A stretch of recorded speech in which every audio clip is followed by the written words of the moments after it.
But reflecting on that over the years has made me realize how little we have to fear of death and how much more we should be concerned about having regrets and not following our passions and our dreams, because that's all you have. When you're about to die, you don't have anything else except for your wonderment at, was your life worth it? Welcome everybody to this week's episode of The Sea Has Many Voices, and I'm really pleased to have Paul Gelder with me from Australia. And I'm so happy you joined today. I know you're on a run, you're a busy guy, and the purpose of this show is to, it acknowledges that the oceans and humanity, we share the same fate, is essentially the premise.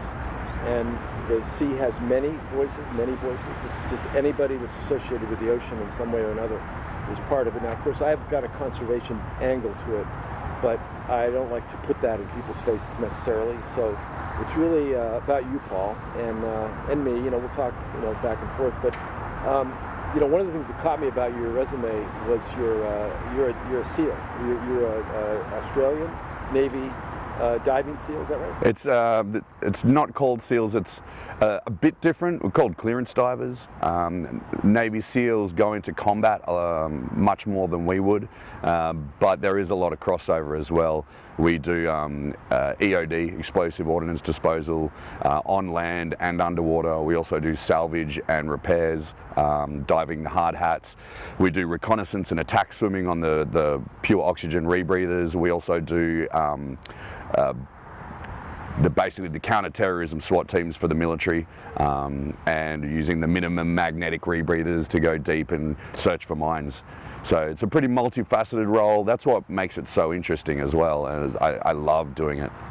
I did an expedition once for National Geographic to the Celebes Sea. You know where that is? No. That's it. Celebes Sea, Sulawesi. Sulawesi, Indo.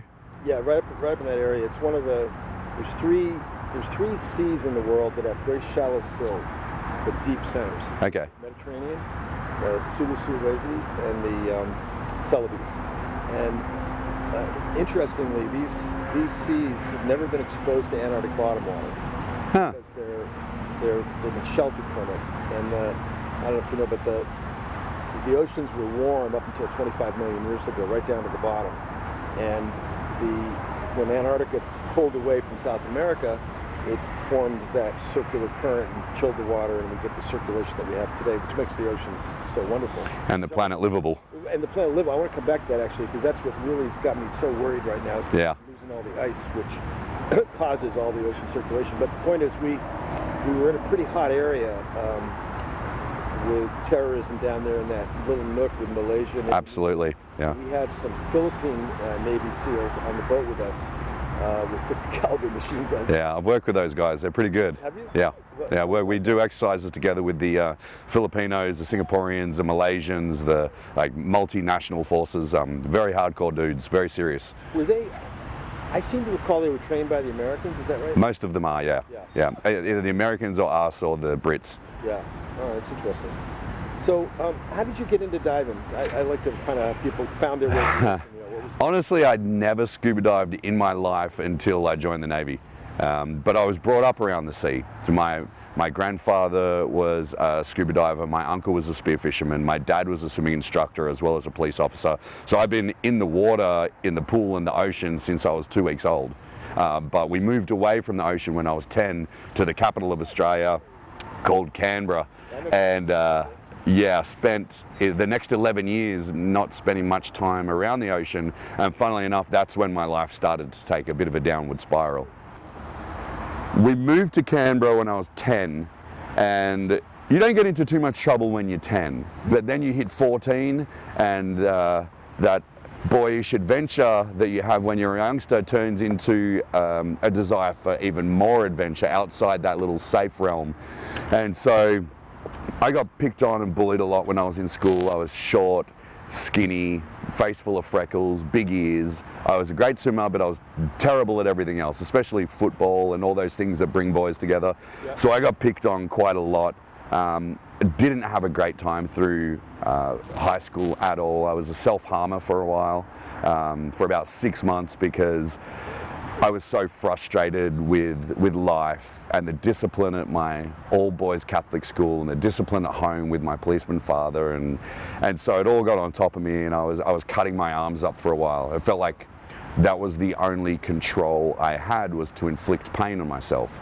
And so fortunately I found another outlet in kickboxing after that.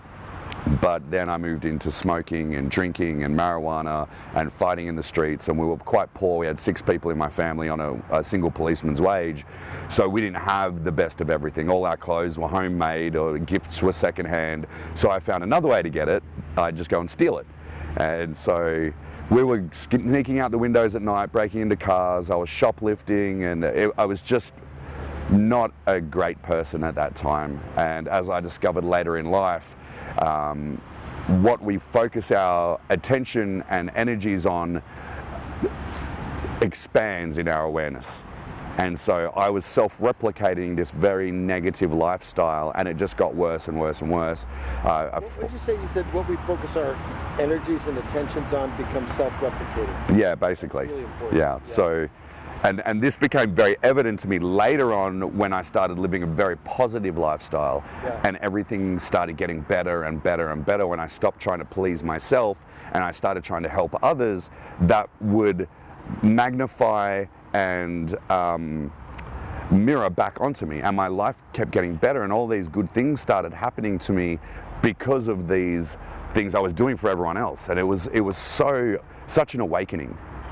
Interesting. How do you think that works? I mean, I agree with you. I think positivity attracts positivity, and negativity attracts negativity. Yeah. So if you can be the light that you want to see in other people, then that light is going to be replicated. Dark times? Not really. I don't have PTSD. I don't have flashbacks or nightmares or anything like that. I don't know why. I sometimes joke that I think I'm just too stupid to realize something's wrong. Were you in conflicts? Military conflicts? Not really, no. I do have what's called an ICBM, infantry combat badge, because I was in a war, what was technically classed as a war zone for longer than 90 days. I spent 6 months in East Timor peacekeeping for the UN, but I never had to fire my gun in anger. The biggest...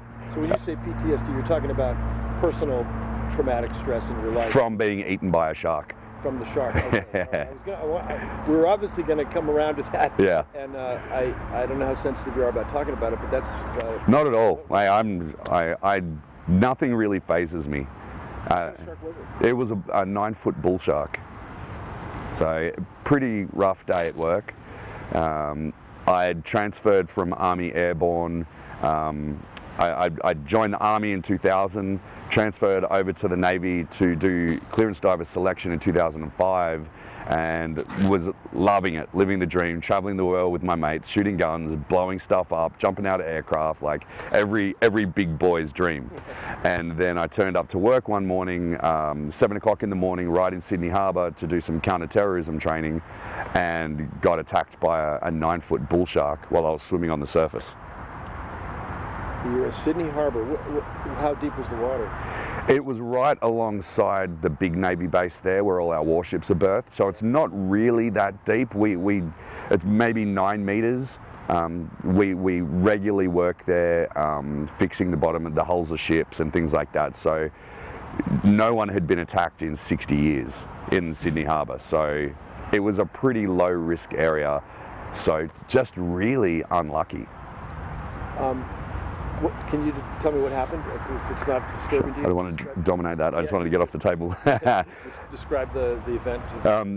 So I was doing what we call finning. I was in a black wetsuit, had a pair of fins on, what you guys call flippers, and I was on the surface on my back kicking legs, and the shark came up from underneath me, grabbed me by the back of my right leg, and because my hand was by my side, it got the hand as well.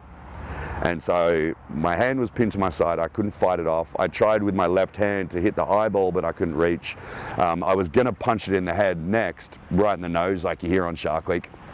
But I guess my blood had leaked into its mouth, and it thought that I might be food, so it started to shake me, and I never got to throw that punch. And it took me underwater. The attack's on YouTube. You can actually watch me being eaten alive. Oh, we'll put that on. We'll put that on our website. And some of my videos that I have, that like motivational clips that I put on YouTube, have the actual surgery photos as well of the bites and things like that. So I nearly died. I was drowning, I was in agony. The shark removed the hamstring in my hand, and you can't see through the water at Sydney Harbour, so we don't know if it was swimming away, whether it was coming back. All I knew was I needed to get to my safety boat where my 3 mates were waiting for me. So I started swimming back to the boat through a massive pool of my own blood. Back to the boat? Yeah, but they were coming towards me at the same time, and I was swimming with one hand and one leg, so I probably wasn't going too fast, but they got to me first, luckily, pulled me out of the water and just cracked straight into first aid. Kept me alive until the paramedics got there, and then they whisked me off to hospital and emergency surgery. I went through 150 litres of blood, so that equates to 300 donations. So, you know, you can have the best doctors in the world, but without those 300 people donating blood, I'd be dead. So now I'm slowly repaying that blood. Wow, Paul, that's a nightmare that you went through. The bull sharks are they're estuarine shark often, aren't they? You'll find them along the coastline where there's water. They can process. They're the only dangerous shark to humans that can cross over from that salt water into the fresh water. Right. But they exist a lot in the brackish where the salt and the fresh water meets, and I think that they go up there to breed. So they lay their pups there. There's no predators for the pups, so they've got a greater rate of survival. And I think that's quite evident in the fact that a lot of bull shark populations are growing. So around Reunion Island, as you would know, they have a huge problem with the bull sharks because there's nothing to eat them, and they lay their pups in a safe area where they can thrive. How has that left you feeling about sharks? I mean, I've talked to other shark survivors, and what's your take on it? Well, previously I hated sharks. I just thought we should kill them all. Yeah. You know, I had no education on them. I just figured if we killed all the sharks, then we wouldn't have to worry about swimming in the ocean. Yeah. And that's perfect outcome. It wasn't until after the attack that because I came out in the media saying I didn't blame the shark because I chose a dangerous life. I chose a dangerous job. I rode motorcycles, I jumped out of aircraft, I played with bombs, and I swam in the ocean. So you can't justifiably get pissed off at something when you've chosen that dangerous path. So it was just a shark being a shark. So I think that struck a chord with a lot of people in Australia, and so whenever there was another shark interaction around the country, the media would come to me. And so out of the necessity of being able to give an educated opinion instead of just an opinion, I started learning about sharks as much as I could. Partially for that, but also to, you know, there's a saying in the military, knowledge dispels fear. And so I didn't want to be afraid anymore. So I started to learn, I started to dispel that fear, learning about the plight of sharks and how much more they have to fear from us than we do of them. You know, you're more likely to get killed on the way to the beach than you are of getting attacked by a shark. So no one's afraid of driving to the beach, are they? No. Yeah, so when you put it into perspective, it kind of dispelled a lot of that. And then to add on to that, when you've come as close to death as I have, you learn that death isn't actually that scary. You know, going to your deathbed with regrets in those last moments and thinking, I'm not ready to go. I still have so much to do. I have so much to... Did you think about that as you were being... Absolutely. Really? Absolutely, yeah. And I had no regrets. You know, from where I started, what we were just talking about, being a stealing, fighting, drunk, you know, drug user, to being of service to my country and helping people that can't look after themselves and feeling like I have value and purpose. So you were at peace. I mean, you absolutely at peace. I was ready to go. I can imagine. I mean, I can't imagine because I haven't been through it. But you saw the end, and you said, "Okay, this is it." Yeah. And you had a sense of you'd done the right things up to that point. You were ready. Yeah, I let go. I was ready to roll off into what the next adventure was to come. Do you have any spiritual experience? Not really, just the calm. Just the when I ask myself, "Are you ready to die?" And the attack lasts 8 seconds. It's over in an instant. But in my mind, it's very sectional, and I can think through every point of it. And I asked myself if I was ready to die. And I thought back to my 31 years and thought, shit, I've lived 10 lives. I've done so much good to make up for the bad.